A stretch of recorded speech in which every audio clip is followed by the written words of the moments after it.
Bolton Emmaus, or Emmaus generally, is a totally unique charity working in the field of homelessness. It provides both a home and work for people who were formerly homeless. And it provides that home for as long as an individual needs it. So we're definitely not a hostel.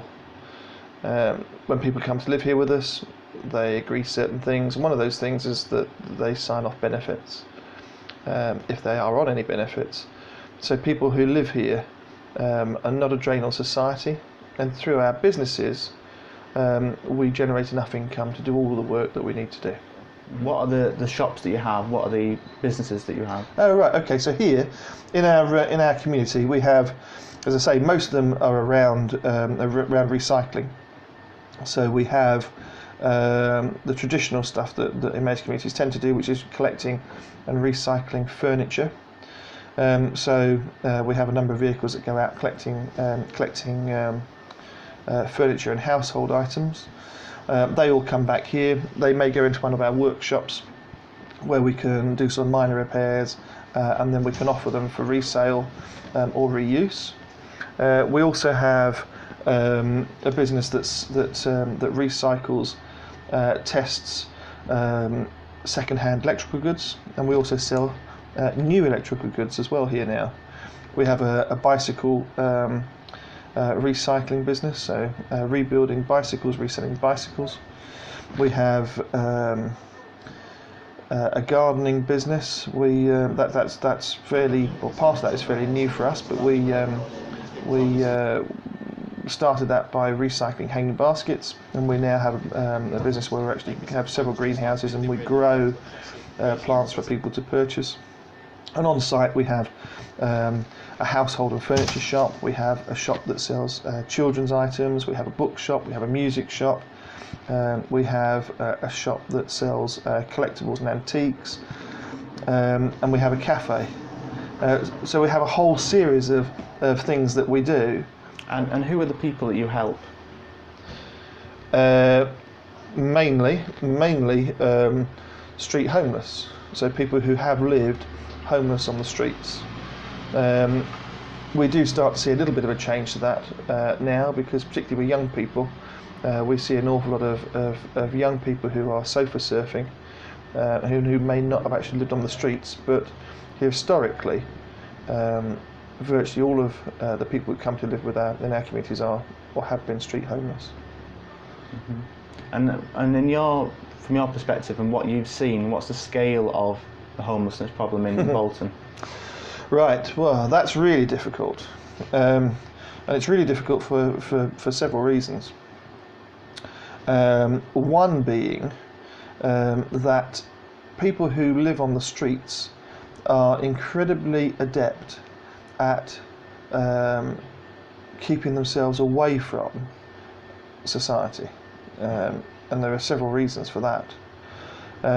But the majority of those are around dreadful things that happen to people living on the street, basically. I mean, we have people who live here with us who bear the scars of having their sleeping bags set on fire whilst they've been bedded down sleeping. People get urinated on, people have their possessions stolen, people get beaten up. All sorts of dreadful things happen to people living on the street, so they tend to not live somewhere where people can see them immediately. Those people you see actually living on the street, on the main streets of towns, they are rarer.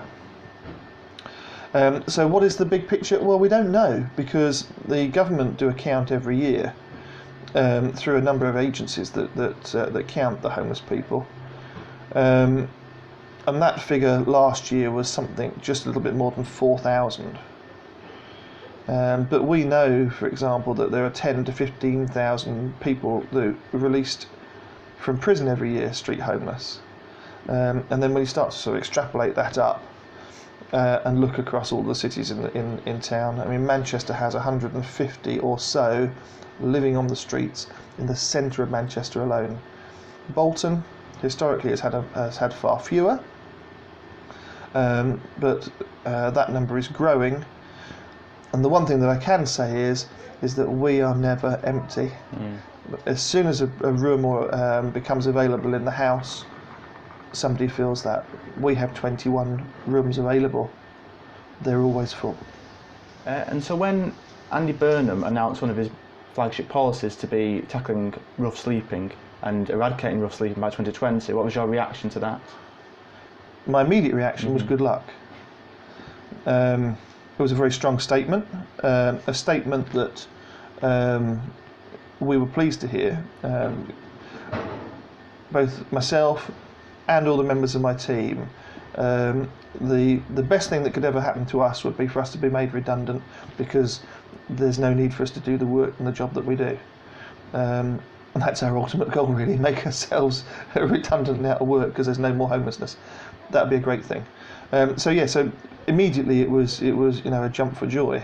But then, as they say, you wake up and you smell the coffee and you start to realise that that's quite a big ask. Mm-hmm. And so do you think that he'll be able to achieve that? Well, I think he's starting to make his own statements around that now. He was on television at the beginning of last week saying that he may have bitten off more than he can chew, and I believe that could well be the case.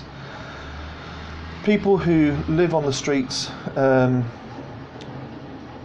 have, in the awful jargon that a lot of people use, complex needs, in that they often have issues around their health, their mental health, addictions, issues with family, all sorts of other problems, and homelessness is only one of those problems, and that makes them quite difficult sometimes to work with. The government is very much looking along the lines of housing first, i.e. provide a home for somebody and deal with the issues later. We think that that's probably a sticking plaster. Just to deal with homelessness and take somebody off the street isn't enough. You have to deal with the whole individual, the whole person, and look at all of the issues. Because otherwise all you're doing is you're setting them up to fail. You're putting them in a house or a flat where they could become isolated and make their problems worse. So you have to look at the bigger issue, and I don't think around housing first they've got that thought or policy quite right. Looking more generally around, do I think that he's going to achieve it? One of the other things that you have to realise is that the statement that he made was that he was going to eradicate homelessness, sleeping rough on the streets of Manchester. Unfortunately, and this is often something that people don't want to hear, you're not going to be able to do that, because there will always be some people who choose that way of life as a way of life, and whatever you do, you're not going to persuade them to change, and one has to accept that. So is he ever going to do it completely? No. Are they going about it in the right way? Possibly not. Do they know enough about it? I don't think they do. They're not perhaps engaging as fully as they could be with the people who do actually know what they're doing and could actually help them with the issues around reducing or getting rid of homelessness. So I think they're making life a little bit difficult for themselves.